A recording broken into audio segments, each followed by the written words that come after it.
નમસ્કાર વાલા વિદ્યાર્થી મિત્રો, આજના આ વિડીયોમાં આપણે જોવાના છીએ ધોરણ 11 ગુજરાતી વિષયના મોસ્ટ આઈએમપી પ્રશ્નો જે આપણે 4 ગુણના પૂછાતા હોય છે તે દરેક પ્રશ્નો આજના આ વિડીયોમાં જોવાના છીએ, જેમાં વિદ્યાર્થી મિત્રો પદ અને ગદ્ય બંને વિભાગનો સમાવેશ થશે। અહીં આપણે દરેક પ્રકરણના 4 ગુણના મોસ્ટ આઈએમપી પ્રશ્નો જેટલા પણ છે તે દરેક જોવાના છીએ।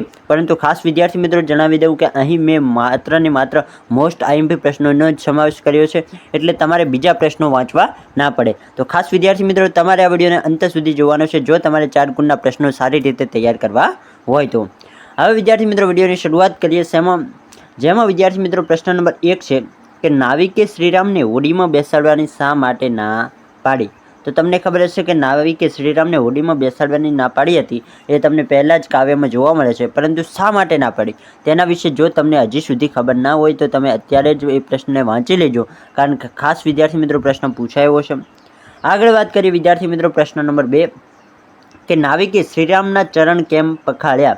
તો કે નાવિક હતો તેને શ્રીરામના ચરણ કેમ પખાળ્યા હતા, એ પણ ખૂબ જ અગત્યનો પ્રશ્ન છે। આગળ વાત કરીએ વિદ્યાર્થી મિત્રો જે ખૂબ જ ઇમ્પોર્ટન્ટ પ્રશ્ન, અલી ડોસાનું પાત્ર લખન। વિદ્યાર્થી મિત્રો આ પ્રશ્ન તો હશે જ, તો ખાસ અત્યારે જ પાકો કરી લેજો વિદ્યાર્થી મિત્રો। જો તમારી પાસે નવનીત ન હોય તો તમે ચોપડીમાંથી પણ પ્રશ્નને વાંચી શકો છો। તમારે પાઠને સમજવાની કોશિશ કરવાની છે, તો તમને એ પાઠમાંથી ગમે એટલા પ્રશ્નો પૂછે ને તો પણ તમને આવડે છે। તમે નવનીતમાંથી કોઈ પણ એક પ્રશ્ન વાંચો છો, પરંતુ જો તમે જે બુક છે તમારી પાસે જે ચોપડી છે તેમાં જે પાઠ આપેલો છે તેને વાંચો છો, તેને સમજો છો, તો વિદ્યાર્થી મિત્રો તમે એ પાઠમાંથી કોઈ પણ પ્રશ્ન પૂછાય તો તેમને તમે સારી રીતે લખી શકો છો।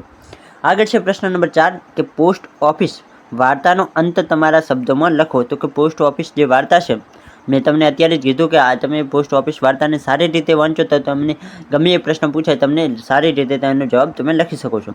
તો તેનો અંત કઈ રીતે થાય છે તેના વિશે તમારે વિદ્યાર્થી મિત્રો લખવાનું છે। પ્રશ્ન નંબર 5 છે ચંદ્રહાસનું પાત્ર લેખન કરો। તો કે ચંદ્રહાસ વિશે તમારે લખવાનું છે। આગળ છે પ્રશ્ન નંબર 6 કે અમૃતાનું પાત્ર લેખન કરો। વિદ્યાર્થી મિત્રો આ પણ એક અગત્યનો પ્રશ્ન છે। બુરાઈના દ્વાર પરથી શીર્ષકની યથાર્થતા ચર્ચો। વિદ્યાર્થી મિત્રો હવે યથાર્થતાવાળા પ્રશ્નો પૂછાઈ જતા હોય છે, તો ખાસ પાકા કરી લેવા। પછી છે પ્રશ્ન નંબર 8 કે ચક્રવાક મિથુન ખંડકાવ્યના અંત વિશે લખો। તો કે ચક્રવાક મિથુન જે કાવ્ય છે તેનો અંત કઈ રીતે થાય છે તેના વિશે વિદ્યાર્થી મિત્રો તમારે લખવાનું છે। આગળ છે પ્રશ્ન નંબર 9 કે જીભ વિશેના લેખકના વિચારો તમારા શબ્દોમાં લખો। તો કે જીભ વિશે લેખક શું વિચારે છે, કે જે લેખકના જીભ વિશે વિચારો શું છે તેના તમારે લખવાના છે। પછી છે પ્રશ્ન નંબર 10 કે સીમ અને ઘરનું કથાવસ્તુ તમારા શબ્દોમાં લખો। તો કે સીમ અને ઘર એ કાવ્યમાં કવિ શું કહેવા માગે છે તેના વિશે તમારે લખવાનું છે। પછી છે પ્રશ્ન 11 કે પરાજયની જીત ખંડકાવ્ય દ્વારા રજૂ થતા માનવ સંદેશને તમારે લખવાનો છે। અશોકનું પાત્ર લેખન। વિદ્યાર્થી મિત્રો આ પણ એક ઇમ્પોર્ટન્ટ પ્રશ્ન છે, તો ખાસ પાકો કરી લેવો। મારા ફળીના ઝાડવા 2 કાવ્યનો મધ્યવર્તી વિચાર લખો। તો કે આ કાવ્યમાં મધ્યવર્તી વિચાર શું છે તેને તમારે લખવાનું છે। ભજન કરે તે જીતે કાવ્યનો ભાવાર્થ સ્પષ્ટ કરો। તો કે ભજન કરે તે જીતે કાવ્યનો ભાવાર્થ તમારે સ્પષ્ટ કરવાનો છે। અધિકારીની મનોવેદના સ્વતોક્તિ રૂપે લખો। સ્વતોક્તિ રૂપે લખવાની છે। પછી છે પ્રશ્ન નંબર 16 કે લેખકે કરેલું પોતાના ભૂતકાળની શૈલીનું વર્ણન તમારા શબ્દોમાં લખવાનું છે।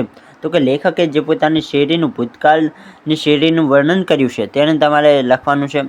પછી પ્રશ્ન નંબર 17 છે કે ભગવાનનો ભાગ કાવ્યનો મધ્યવર્તી વિચાર સ્પષ્ટ કરો। જમાના પ્રમાણે શીર્ષકની સાર્થકતા દર્શાવો। પછી 18મો પ્રશ્ન છે વિદ્યાર્થી મિત્રો કે રેફરન્સ બુક લઘુકથામાં પ્રગટતું બહારનું રેખાચિત્ર આલેખો। લેખક ધૂળ વિશે મન શું વિચારે છે? તો અહીં વિદ્યાર્થી મિત્રો આપણે 18 જેટલા ખાસ મોસ્ટ ઇમ્પોર્ટન્ટ પ્રશ્નો જોયા। એમાં પણ વિદ્યાર્થી મિત્રો મેં તમને જણાવ્યા કે વધુ કયા પ્રશ્નો પૂછાયા છે, જેમ કે અમુક પ્રશ્નો જે ખાસ તમારે વાંચી જ લેવા પડે, જેમ કે ભજન કરે તે જીતે એ પણ એક પ્રશ્ન પૂછાયો છે।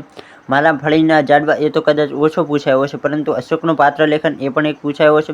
તો આવા વિદ્યાર્થી મિત્રો આમાં અમુક એવા પ્રશ્નો છે જે ખાસ પૂછાયા છે, એને તો તમારે પહેલાં જ વાંચવાના છે। અને આ 18 પ્રશ્નોને તો તમારે દરેક પ્રશ્નો આમ તો વાંચી જ લેવા જોઈએ, કારણ કે આમાંથી કોઈ પણ પ્રશ્ન આવી શકે છે।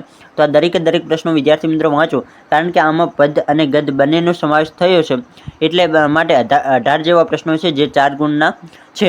તો ખાસ વિદ્યાર્થી મિત્રો આ દરેકે દરેક પ્રશ્નો તમારા માટે ખૂબ જ ઉપયોગી થવાના છે. જો હજી સુધી પાકા ના કર્યા હોય તો તમે અત્યારે જ પાકા કરી શકો છો. બાકી આજનો વિડીયો પસંદ આવે તો વિડીયોને લાઇક કરો.